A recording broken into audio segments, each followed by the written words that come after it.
అదే RTV app వార్తల్ని క్షణాల్లో చదివే అవకాశం ఉంటుంది. ఒక న్యూస్ పేపర్, ఒక టెలివిజన్ ఛానల్ మీ చేతుల్లో ఎప్పుడూ ఉంటాయి. నంద్యాల జిల్లా బనగానపల్లి మండల పరిధిలో ఉన్నటువంటి ఏపీఎం అడ్డాకుల శ్రీనివాసు వివోఏలని మానసికంగా శారీరకంగా హింసించే పని చేస్తున్నాడు. లైంగిక వేధింపులకి గురి చేస్తా ఉన్నాడు. దీని మీద ఇప్పటికే పీడీకి సిఇఓకి కంప్లైంట్ చేశాం. ప్రభుత్వం వెంటనే అతని మీద చర్యలు తీసుకోవాలని మేము డిమాండ్ చేస్తా ఉన్నాం.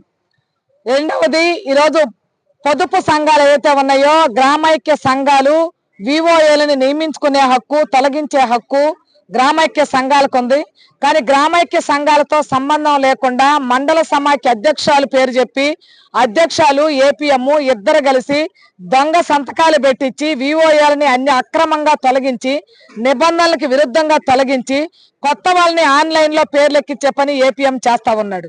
అంతేకాకుండా వాళ్ళ వివోఏలకు సంబంధించినటువంటి గ్రూపుల్లో అశ్లీలమైనటువంటి చిత్రాలను పెట్టే పని చేశాడు. వివోఏలని లైంగిక వేధింపులకి గురి చేస్తా ఉన్నాడు. దీని మీద 2 రోజుల క్రితం వివోఏలు గొడవ చేస్తే ఒక వివోఏ భర్త ఏపీఎం మీదకి వస్తే కాళ్ళు పట్టుకునేటటువంటి పని కూడా చేశాడు. ఇలాంటి ఏపీఎంని ఇమీడియట్ గా ప్రభుత్వం ఉద్యోగాల నుంచి తొలగించాలని మేము డిమాండ్ చేస్తా ఉన్నాం. ఆ రకంగా చర్యలు తీసుకోకపోతే తొలగించినటువంటి వివోఏలు ఎవరైతే ఉన్నారో ఆ గ్రామైక్య సంఘాలు మాకే కావాలని చెప్తా ఉన్నారు. గ్రామైక్య సంఘం ఇష్టం లేకుండా మీ ఇష్టానుసారంగా మార్చడానికి వీల్లేదు. కాబట్టి ఆ గ్రామైక్య సంఘాలు కోరుకున్న పద్ధతిలో ఆ వివోఏలని కొనసాగించేటటువంటి పని చేయాలి. మీరు ఏమైనా చేసుకోండి అనేటటువంటి పద్ధతిలో మాట్లాడుతున్నారు. ఆఖరికి పీడీని కూడా ఎదిరించి మాట్లాడుతున్నారు అనేది మాకు ఇక్కడికి వచ్చిన తర్వాత తెలిసినటువంటి విషయం.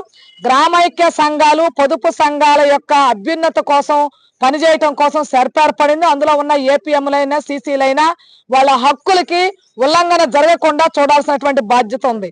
ఈ రోజు మహిళలకి ఏపీఎం గా ఉన్న తర్వాత పురుషుడు ఒళ్ళు దగ్గర పెట్టుకొని ఉండే పని చేయాలి. దాన్ని విస్మరించేటటువంటి పని చేస్తా ఉన్నాడు.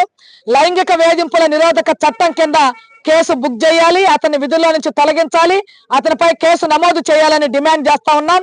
ఆ రకమైనటువంటి పని చేయకపోతే రాబోయే కాలంలో ఈ ఉద్యమాన్ని రాష్ట్ర వ్యాప్త ఉద్యమంగా కూడా మారుస్తాం. ఎట్టి పరిస్థితుల్లో అడ్డాకుల శ్రీనివాస్ ఏపీఎం గా కొనసాగటానికి వీల్లేదని కూడా ఈ ప్రభుత్వానికి మేము చెప్పదలుచుకున్నాం. చర్యలు తీసుకోండి, ఇక్కడ ఉన్నటువంటి మహిళల్ని కాపాడాలని కోరుతా ఉన్నాం. అదేమంటే మమ్మల్ని జోక్యం చేసుకోవద్దన్నారండి అని చెప్తున్నాడు. మంచిదే, జోక్యం చేసుకోవద్దంటే ఏంటి అర్థం?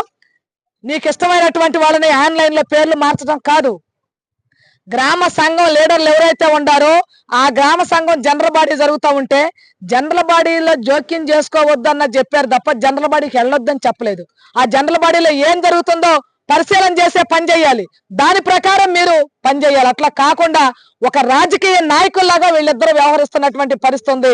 కాబట్టి వీళ్ళిద్దరి మీద చర్యలు తీసుకోవాలి.